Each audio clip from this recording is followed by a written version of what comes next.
Nobody at NASA gave a hoot about the weather in Rhode Island. That straightforward, undeniable fact didn't stop my Aunt Lillian from pacing the den all morning long, pressing her face against the big front window, scanning the sky for thunderclouds. My mother had barked at her for leaving mascara streaks on the glass, and Lillian, of course, barked right back just as loud. Pretty soon, the whole house was a chorus of raised voices. It was the day of my brother Charlie's wedding, the very same day as the moon landing, and rain meant a couple of things around here. It could be a downpour of blessings, straight from the Lord Almighty himself. Praise be, showering the bride and groom with the good fortune, but it also spelled disaster for our astronauts, one of them a proud Rhode Island native. They were so far beyond our little world that nothing down here should have touched them, but that didn't matter one bit to Lillian. She was convinced lightning would strike them down, they'd tumble into the Atlantic Ocean, and that'd be the end of it. We'd lose the whole space race. But the rain never came. It was muggy as all heck, though, sticky enough that the streamers tied to Charlie and Emma's limousine sagged and smeared their colors all over the white paint. Still, not a drop fell. That evening, I stepped out of the reception into the parking lot to light up a cigarette, one I'd fished out of the pocket of my too-tight suit coat. The restaurant was mostly deserted by then. I could see the empty tables through the windows. Emma's dad had only sprung for the back room since he was tight with a buck. Even as the celebration started to fizzle, with cousins and buddies dashing home to catch whatever was about to unfold on TV, I could still hear the last stragglers chatting through the closed door behind me.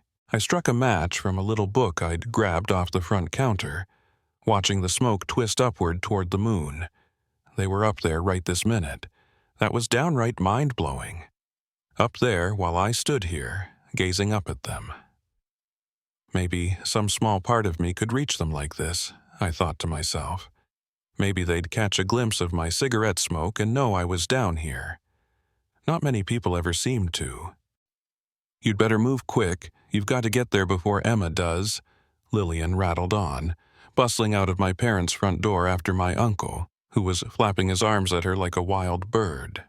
"I know, Frank. I know. Start the darn car already, will you? Listen, Charlie, if you see her in that dress, it's bad news. Real bad news. A jinx on your whole life. You'll never have kids, and it'll break my heart clean in two. Get to the church, get inside, and for the love of all that's holy, don't peek out any windows." So we did just that. That afternoon, me, Charlie, and the 3 other groomsmen, only one of whom was easy on the eyes, crammed ourselves into the back of a Buick Electra. They'd pushed past me, hollering for the radio, and I climbed in last, watching from the back seat as the 4 of them leaned over the front like a pack of hounds. The driver, guess that's the proper term for someone in his gig, was even wearing one of those little caps you see on the screen. He already had the broadcast humming, and we all sat there together on the curb, ears glued to it. "We're gonna be late. They'll give us an earful, Charlie." But nobody paid me any mind because right then it was really happening. The radio counted down the landing, and when the Eagle finally set down, no fire, no crash, the car, driver and all, exploded into cheers. Just like that, as if snapped out of a daze, the engine growled to life, and we lurched forward, nearly scraping the sidewalk and taking out a mailbox. I grabbed the door handle tight. The streets I'd grown up on, the schoolyard, the corner store, flew by in a bright, colorful rush of sights and sounds I knew by heart. Everything looked just like it always had, but in an instant it felt different too. The world had changed, and I realized this was a turning point. From this day forward, there'd be everything that came before and everything that came after. We had to take a long loop around because a street was shut down, and by the time we rolled up, Emma and her bridesmaids were already there. I could see St. Peter's steeple rising up ahead. A woman in a coral dress, somebody's sister, I think, was trying to wave us down as we pulled in. I heard later she'd had to stash Emma behind a locked door in the basement so nobody could get a good look at her, all because of the curses and old superstitions. I took a slow, deep pull of my cigarette, letting my eyes flutter shut when the metal door to the hall slammed open, followed by the sharp crunch of shoes on the pavement. It wasn't Charlie slipping off to kickstart his honeymoon, or one of his rowdy pals, or even my dad trying to dodge Aunt Lillian. No, it was a waiter. A tall, wiry guy in a teal vest, his forehead slick with sweat from the kitchen. He was covered in freckles, I noticed then, sprinkled up his neck, across his cheeks, and along his forearms where his sleeves were rolled up, like little bursts of flame or wild daisies scattered over his skin. He nearly bowled me over, maybe out of frustration or heat, his mood as bold as his reddish hue. "Oh, geez, sorry, sir, I wasn't looking," he said in a rush, running a hand through his sandy hair and flashing a quick lopsided smile that showed a gap between his teeth. "You're fine, friend, no harm done. You all right?" Yeah, just a smoke break. Got a light?" I nodded, handing over the matchbook as he pulled a pack of Chesterfields from his back pocket. He struck one up, gave me a little nod, and blew his first puff off to the side like he was being polite, as if I wasn't just as hooked on the same darn habit. "Thanks a bunch. You can smoke inside, you know." "Guests can. Not me. I've got to step out here," he said. "Oh, my mom doesn't know I smoke," I replied with a small, awkward laugh, shrugging my shoulders. I spoke up again, just to fill the quiet that followed. "And she doesn't know I've figured out she does too. Out the back porch window, you know, to keep it under wraps." He laughed like some big screen star, full and rich, like sunlight, before letting out another cloud of smoke. It mingled with mine, drifting up toward Conrad and Bean. "Seems like a nice wedding," he said. "You with the bride or the groom?" "Groom's my brother," I answered. Deciding I ought to be friendlier, I stuck out a hand to shake. "Vincent Colombo. Most folks call me Vinny. Most folks call me Rusty." He watched me take a drag for a moment, then grinned. His cigarette settled comfortably between his teeth. "Bet they're wondering where you went, Vinny. Saw you swinging out there on the dance floor earlier. Nobody's even noticed I'm missing." But I knew what he was getting at. The band had started up a familiar old tune, and I'd ended up swaying with my arms around the coral-clad back of bridesmaid Jill Marciniak, 26, lovely and clearly uninterested. For a moment, she didn't sway along, eyeing me like a kid sizing up a pair of gloves on Christmas morning. Decent, sure, but not the gift she'd hoped for. Still, we'd been paired up for the wedding, so I guess dancing was expected. Everyone else was doing it. She rested her wrists lightly on my shoulders, not really touching, just enough to play the part. Her gaze kept wandering around the room. "They landed on the moon safe, you know. Caught it on the radio," I said, trying to spark some kind of chat. "Yep," Jill said, glancing over her shoulder, nose wrinkling a bit. "You seen Tommy anywhere?" I told him I'd save him a dance back at the church, but Emma stuck him with Carla, 'cause they're both so tall. "Ugh, I hate being this tiny." She huffed, turning back to meet my eyes, which, of course, meant I was tiny too. "Nah, haven't seen him." "Oh well," she murmured, spinning back around to keep scanning the crowd. "Maybe this'll work. If he sees us having a grand old time, I can say, 'How old are you again?' You're Charlie's younger brother, right?" "I'm 19, today actually. It's my birthday." "Oh, still a teenager." Sighing, I flicked my cigarette to the ground and crushed it under my shoe tip. "I don't really know her, you know. She's just a friend of my brother's wife. I danced with her to be polite," I said, leaning back and crossing my arms, trying for cool but landing on grumpy. Rusty let out another one of those big, hearty laughs. I watched how it seemed to shake through him, full of life, and I felt a twinge of jealousy. I couldn't remember ever laughing like that myself. Anyhow, you ought to be nice to me. I tossed in quick, mostly to pull my mind off his energy. I'm a guest. I'm always right, aren't I? And it's my birthday. His eyes got wide. Wait, hold on. What? Your brother picked your birthday to tie the knot? That's a tough break. Now it'll be his anniversary instead of your day. Kinda rotten, if I can say so, though I guess I just did. Well, it was the only day the church had open. I'm not sore about it. I get it. Weddings are a big deal and all. Happy birthday, Vincent Colombo. He met my gaze, holding it for just a beat before blowing another plume of smoke off to the side. Yeah, thanks. Turns out you're the only one who's said it today. No way, that's a shame. Birthdays can be a real drag. I turned 19 back in March myself. Hated every minute of it so far. 18 was way better, but I've always liked being born in March. Feels like I'm straddling a line, you know? One year's winding down, and the next one's starting up right with me. I can count 'em off on myself. I gave a little nod at that, then pointed up at the sky toward the moon. More than half of it was draped in shadow, leaving just a thin curve of pale white poking out among the stars. Tonight's a line too, you know, I said. They're up there on the moon right now. You think they landed in the dark part or the light part?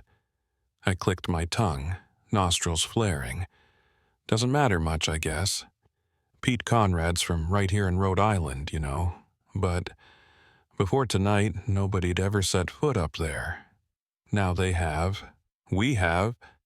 It's wild, isn't it? Drives me up the wall. Everyone's at home waiting to see them walk out, and we're stuck here chowing down on darn roast beef. I flailed my arms a bit toward the restaurant. Sorry, it was good roast beef. Rusty laughed. I don't care a lick about the roast beef, Benny. I didn't cook it. And yeah, maybe folks are all at home, and maybe we're out here, but they're up there. The ones who really count. So what about that, huh? Not a single one of us made it up there. That's how it goes. Everyone's always got something bigger, and nobody gets what they really want, he said, voice flat, shoulders lifting in a shrug.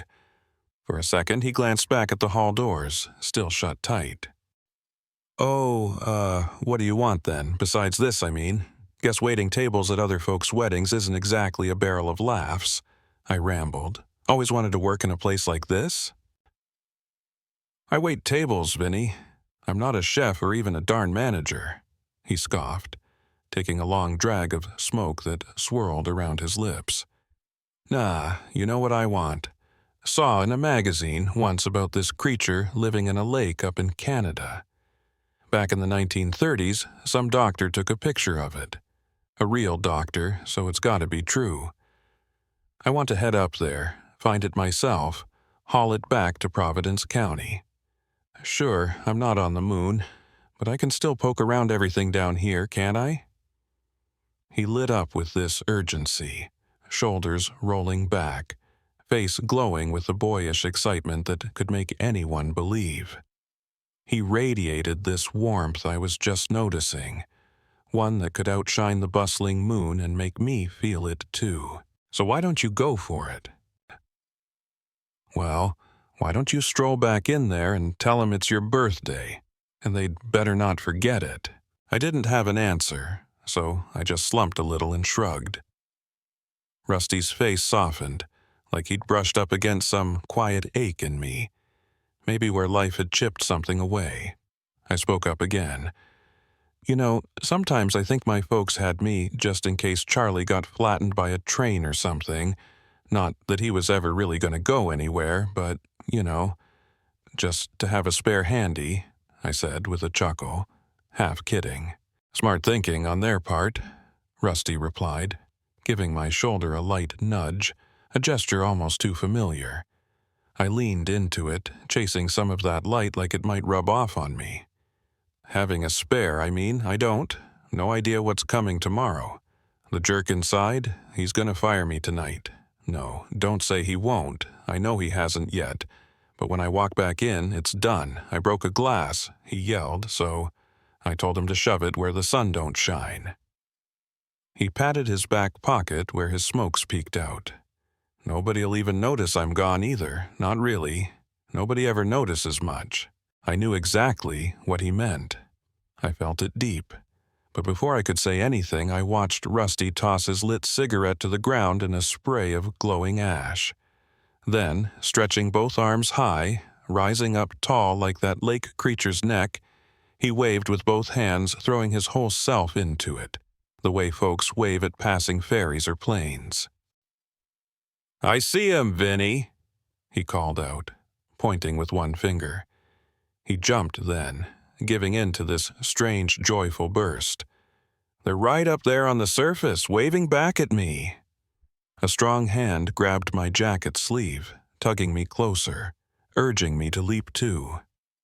I bounced up, a laugh breaking free, and as I looked at the moon, I swore I could see them, Alan and Richard, and even Pete from Rhode Island. I jumped again and again, waving, laughing. The whole world, the whole darn world was watching them, and so was I. But they were watching me. They saw me, and so did Rusty. He stepped back, arms crossed, grinning wide with that gap-toothed smile, watching me hop and wave. And he saw me, I thought. He really saw me. For the first time in my whole life, someone did. He laughed again, and it set me buzzing. I crashed into him then, slinging my arms around his shoulders, pulling him into a goofy, gleeful half-dance.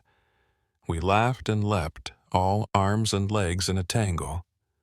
As we leaned in closer, I could see him too, the moon's glow dancing on his face, and I let myself think, really think, that I could have kissed him. And he might have let me, but we knew who we were and where we were. I pulled back. He didn't, not right away. Then Aunt Lillian barreled out of the backroom door, glancing from me to Rusty and back again. She huffed as we stepped apart. "There you are, Vinny. What's this, roughhousing? Today of all days? Hurry up. We're all heading to your folks' place to watch the television." "Coming, Lil," I said, and as she slipped back inside, I met Rusty's eyes. "Hey, you'd better get going. Tonight's the big one, right? Yesterday was just yesterday, but tomorrow, everything's gonna be different." "No clue what's up tomorrow," he said, his brow furrowing. "You know, things have to start how they were first. Then one day, it can all change. That's how it works." "Yeah, anything could happen now, couldn't it? 'Cause they're up there." "Maybe." As I turned to go, I looked back, offering a shaky smile. "Hope you catch that creature, Rusty. There's men on the moon, so there are. Happy birthday, Moonwalker." And this was a moment, I knew. From here on out, there'd be everything before it and everything after. I'd just launched. I wondered when my eagle would come down. Thank you for listening. Please share your thoughts, like this video if you found it helpful, and subscribe for more.